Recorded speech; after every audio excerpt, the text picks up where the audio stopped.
Hey guys, let's get more news about Dallas, but first, don't forget to subscribe to the channel and leave a like. Cowboys insider reveals concerning update on Micah Parsons' future. Despite rumors, Micah Parsons' extension with the Dallas Cowboys is not imminent, and the sides have yet to stage meaningful talks, per a prominent insider. Parsons is heading into the final year of his rookie contract, and all indications suggest the Cowboys will secure him long-term with a lucrative extension this offseason. However, the timing of the deal remains uncertain. With star pass rushers like Myles Garrett and Max Crosby signing massive contracts that continue to raise the market value, Parsons' price tag is only climbing. WFAA reported Tuesday that Cowboys owner Jerry Jones contacted Parsons to discuss the extension, pointing to the deal being close. However, Jane Slater of NFL Network weighed in with a conflicting report. While there is chatter on Twitter about Micah Parsons and a contract extension being finalized, I checked, Slater wrote on X. Not only is it not done, but what would be characterized as meaningful talks haven't even begun yet, per two sources informed. Slater clarified that the deal isn't in jeopardy but isn't as close to completion as previously reported. I have no reason to believe it won't be done or can't be done soon. Just telling you, I now have 3 sources telling me deal isn't done and 2 telling me they wouldn't characterize the talks as meaningful enough right now to put pen to paper, Slater said. Reading between the lines? Communication has begun but they aren't there yet. Parsons' extension is expected to make him one of the highest-paid non-quarterbacks in the NFL. Cincinnati Bengals wide receiver Ja'Marr Chase just set the new benchmark, signing a 4-year, $161 million deal this week, slightly surpassing Garrett, who briefly held the title after inking a 4-year, $160 million extension.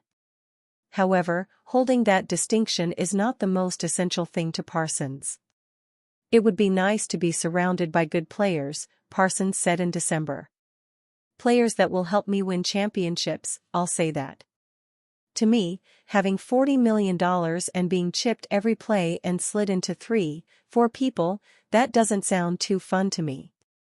So, to me, it's about keeping people that can make a difference, and obviously we're going to get Sam Williams back, some players back. We'll see how it breaks down, but I want to keep as many guys as possible. They will make the cap work, I don't know. There's no doubt that Parsons is one of the most impactful defenders in the league. His laundry list of awards and accomplishments since entering the NFL in 2021 as the number 12 overall pick is evidence of that. However, Parsons has faced criticism for his off-field activities, with former Cowboys teammate DeMarcus Lawrence recently calling him out for his podcast and social media presence.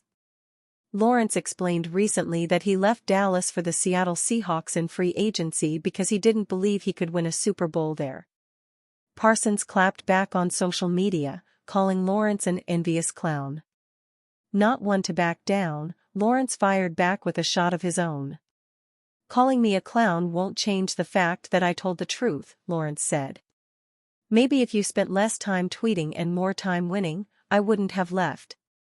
The Cowboys likely aren't too concerned with Parsons' social media activity, especially as long as he continues to deliver all-pro numbers on the field.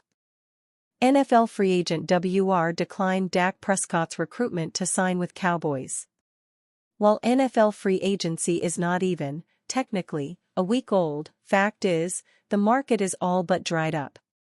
Sure, there's still the last horses on the quarterback carousel that will need someone to sit on them: the Giants, the Steelers, the Browns, but most of the potential impact players are already long off the board. In fact, the last major piece might have fallen into place on Friday, when the Seattle Seahawks got Kupp to agree to a 3-year, $45 million contract.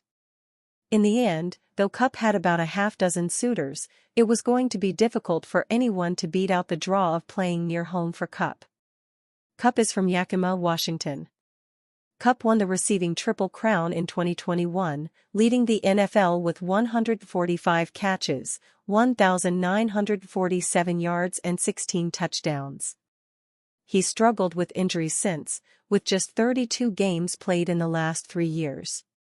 When he has played, his yardage per game has been dropping every year. Last season, Kupp averaged 59.2 yards. Still, Kupp makes a nice complementary receiver for a team that already has a star in place at WR1 and quarterback. That's the case in Dallas, which has CeeDee Lamb on one side, and Dak Prescott under center. ESPN's Adam Schefter said that both Prescott and Lamb were in contact with Kupp about coming to Dallas to fill the wide-open hole at WR2. But Kupp turned down their entreaties, and the Cowboys were not going to spend the money to sign him, anyway. Last Thursday, the Cowboys reached out about Cooper Kupp and they were interested, Schefter said on his podcast, via SinoW.com. Dak Prescott and CeeDee Lamb, who I understand it, were on the phone with Cooper Kupp talking to him about the idea of coming to Dallas, and it was floated out there. And then the Cowboys heard the numbers, and they were at numbers that the Cowboys weren't going to get to. As things stand, the very underwhelming candidates to be the number 2 receiver for Dallas are Jonathan Mingo and Jalen Tolbert. Cowboys Cooper Kupp recruiting bombshell from Adam Schefter explored. If you followed Adam Schefter's coverage last week of the Cooper Kupp saga as it relates to the Dallas Cowboys, where it took you was in circles. So now that the dust has cleared, with Kupp signing with the Seattle Seahawks on a 3-year, $45 million deal, ESPN's Schefter is taking another shot at this. And the reader must feel like somebody is chasing his own tail. According to a Tuesday report from Schefter, the Cowboys' effort to sign the standout receiver Kupp was so intense that it even included Kupp hearing personal pitches from none other than Dak Prescott and CeeDee Lamb. That's juicy stuff. The way Schefter tells it. Last Thursday, the Cowboys reached out about Cooper Kupp and they were interested. Dak Prescott and CeeDee Lamb, who I understand it, were on the phone with Cooper Kupp talking to him about the idea of coming to Dallas, and it was floated out there. Floated justifies this being reported, no doubt. But from the perspective of the Cowboys fan? It suggests a concerted effort on the part of Dallas. And we're not sure that is an accurate portrayal of what happened here. And given Schefter's scattershooting coverage of what was happening on Friday, in real time? We're not sure Adam's sure of much of anything here. Schefter's reporting had never connected the Cowboys to Kupp in any way, until very early Friday, when despite an army of reputable outlets were saying Dallas was not in the mix, we were told by a Cowboys source to be skeptical of a signing. Schefter offered up a scoop at 6:10 a.m. with one person close to the situation telling me Adam is covering is expletive. As he was seemingly responding to the rumors, he tweeted that Dallas is a sleeper team. That was not true.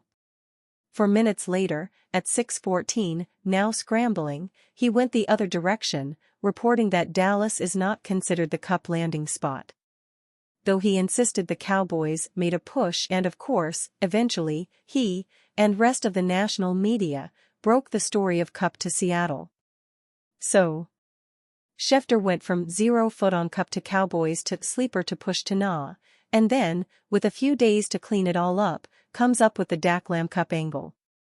We're not doubting that Dallas players texted Kupp on Thursday. But the flood of solid reporting all week was mostly about not in the mix, and we're pretty sure Jerry Jones was never planning to outbid a $15 million per year offer. We're left wondering, did this info come from Kupp's agent, which would be self-serving, truly? Was the Dak/Lamb recruiting effort choreographed by Jerry, which would be impressive, actually?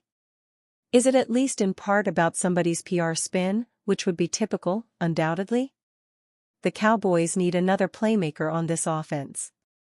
Prescott and Lamb are free to send some more texts. And if they do so, we'll work to figure out the differences between in the mix and push and sleeper and media CYA. And you fan? What do you think about Cooper Kupp situation? Write to us in the comments.